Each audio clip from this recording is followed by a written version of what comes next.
এই লাউ শাক কিন্তু বাবা আনেনি। বাবা আনেনি তো পেলি কোথায়? তুমি যাকে একদম সহ্য করতে পারো না, সেই হারুন কাকা তোমার মনের ইচ্ছা বুঝতে পেরে এই লাউ শাকগুলো দিয়ে গেছে। তার নিজের বাড়ির লাউ শাক। তোমাকে লিখে পিঠা বানাইছে, রাজুরে ডাইকা খাওয়াই দিছে। না, এগুলো খাইয়ে না। তুমি না, কি দরকার ছিল আমাদের জন্য এত খাটাখাটনি করার? তুমি বুঝবা না। তোর দাদাও তো কলকাতায় গিয়ে মাঝে মাঝে হোটেলে খেয়ে আসে। একবারও কি হোটেলে রান্নাঘরে গিয়ে দেখেছে ওই মটন বিরিয়ানি কে রান্না করেছে, হিন্দু না মুসলমান? ওটা তো না জেনে খাওয়া। আচ্ছা ভূগোলের বাবার খুব শরীর খারাপ, লিখেছি চিঠি পাওয়া মাত্র যেন চলে আসে। তাহলে দেরি করছো কেন? জিনিসপত্র সব গুছিয়ে নাও, আমি অফিস যাওয়ার পথে তোমাকে বাসে তুলে দেবো। আমাকে যদি দু একদিন থাকতে হয়? থাকবে। তাহলে কি মৌয়া রাজুকে আমি নিয়ে যাব? না না, ওদের স্কুল কামাই করে লাভ কি, আমি তো আছি। ছুটির পর বইয়ের দোকানে যাব, একটা বই কিনতে হবে। এখন আবার কি বই কিনবি? রান্না শেখার বই। বিয়ে তো এখন অনেক দেরি আছে, এখন রান্না শিখে কি করবি?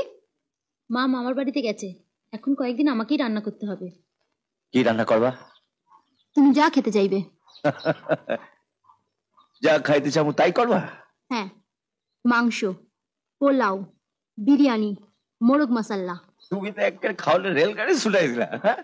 নাও বলো কি খাবে? রোজ রোজ আলু সিদ্ধ ভাত খেতে কারো ভালো লাগে? সত্য কথা কই মা, ওরা চইলা যাওয়ার পর খাওয়ানোর আর রুচি নাই। আমি তোমায় বলেছি না, ছেলে মেয়ে নিয়ে আর দুঃখ করবে না, আমরা দুজনে তো আছি। বেড়াটি গাইয়া তোমাকে আমার কাছে আইতে হয়?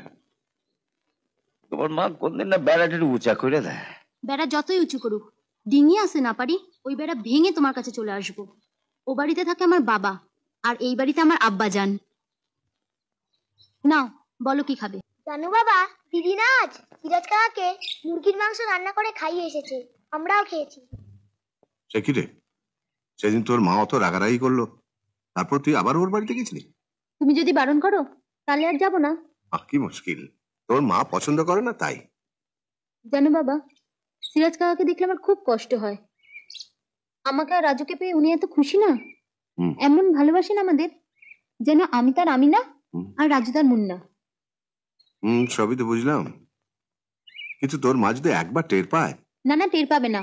স্কুল ছুটির পর টুক করে একবার দেখা দিয়ে চলে আসবো। দেখিস বাবা, এই নিয়ে না আবার আমাকে কোনো অশান্তি পোহাতে হয়। আজ সকালে বন্দুক নিয়ে কোথায় চললেন?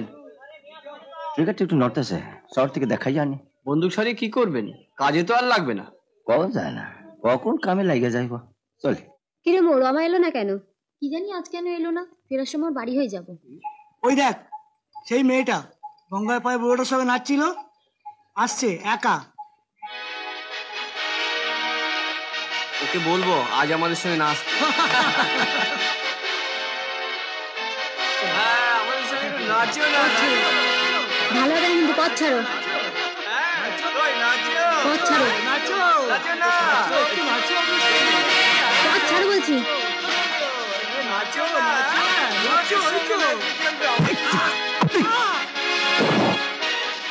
আজ বন্ধুকে বাদ দিয়ে পিটালাম, পেট যদি পিছনে লাগছে হিন্দু মুসলমান মানুম না, গুলি করিয়া শেষ করিয়া দেবো যত সব জন্তু জানোয়ারের দল। চল মা, দুধ লইয়া যান। মায়ের গলা পাইতেছি না, মা কি বাসায় নাই?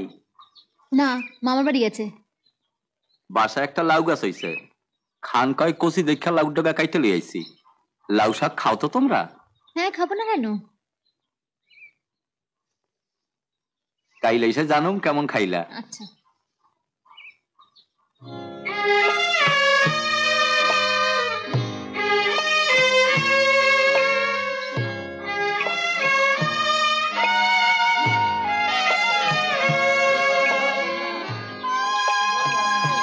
রাজু, একবার ভেতরে আসো।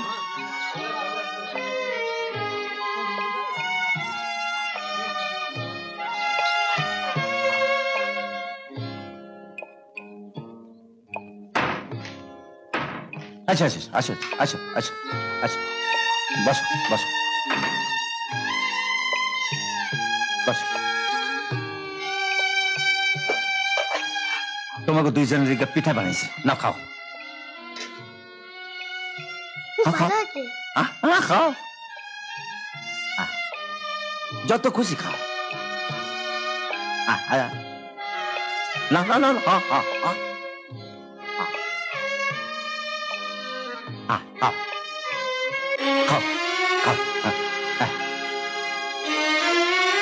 যত খুশি খাও, খাও খাও। রাজু, মো কি আজ স্কুলে যাইব? মা যদি 10টার সময় চলে আসে তাহলে দিদি স্কুলে যেতে পারবে, তাহলে দিদিকেই তো রান্না বান্না সব করতে হবে। ও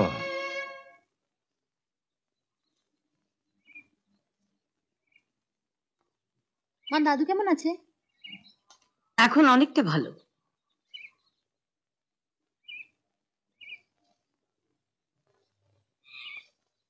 তোর বাবা লাউ শাক এনেছে, ভালোই হয়েছে। কদিন ধরে ভাবছিলাম মটর ডাল দিয়ে লাউ শাক খাবো। কাট কাট। এই লাউ শাক কিন্তু বাবা আনেনি। বাবা আনেনি তো, পেলি কোথায়? তুমি যাকে একদম সহ্য করতে পারো না, সেই হারুন কাকা তোমার মনের ইচ্ছা বুঝতে পেরে এই লাউ শাকগুলো দিয়ে গেছে। তার নিজের বাড়ির লাউ শাক। হারুন দিয়ে গেল, আর তুই সে শাক আমাদের বটি দিয়ে কাটতে বসেছিস? এই শাকের তো কোনো জাত নেই মা। তুই থাম। মুসলমান বাড়িতে কোথায় না কোথায় গাছ হয়েছে। দে দে দে আমায় দে।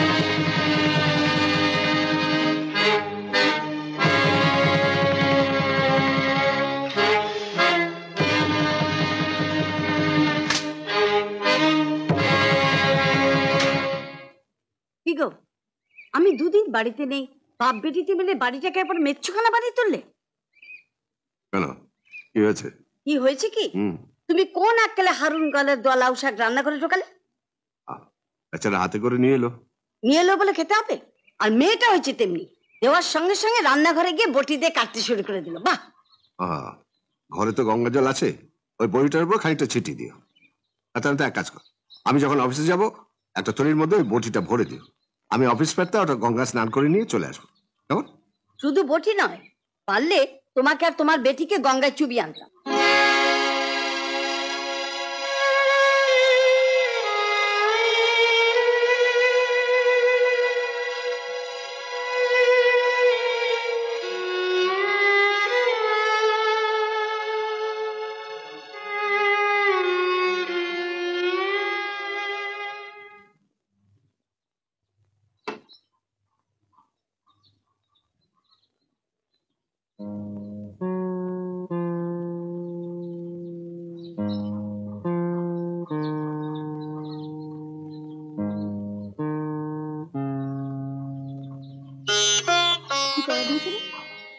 আমি তো জানি আসলে বুঝতে পারছি না।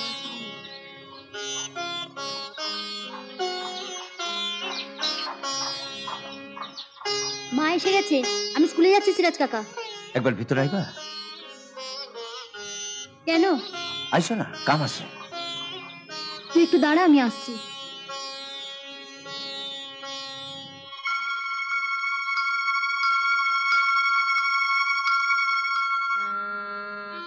তোমাকে লিগে পিঠা বানাইছে, রাজুরে ডাইকা খাওয়াই দিছে। না, এগুলো খাইয়ে না।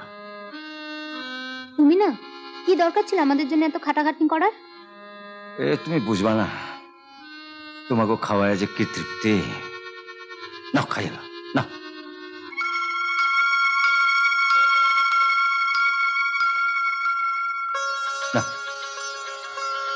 না, খাই না।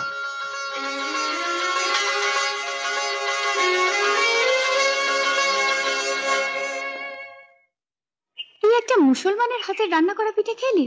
কেন, এতে কি আমার জাত চলে গেছে? দাদা জানতে পারলে কিন্তু ভীষণ রাগ করবে। ফালতু রাগ করার কোনো মানেই হয় না। তোর দাদাও তো কলকাতায় গিয়ে মাঝে মাঝে হোটেলে খেয়ে আসে। একবারও কি হোটেলে রান্নাঘরে গিয়ে দেখেছে ওই মটন বিরিয়ানি কে রান্না করেছে, হিন্দু না মুসলমান? ওটা তো না জেনে খাওয়া। ও, জেনে খেলেই দোষ, আর না জেনে খাওয়াটা দোষের নয়। সত্যি তুই এত জেদি না, নিজের জায়গা থেকে নড়তে চাস না। সিরাজ কাকা নামে কেউ কিছু বললে আমার তো একদম সহ্য হয় না। ঠিক আছে বাবা, এবার থেকে তোকে আমি কিছু বলবো না, দাদা যা ভালো বোঝে করবে। এরকম আরো অনেক সিনেমা দেখতে হলে ডাউনলোড করুন ক্লিক অ্যাপ।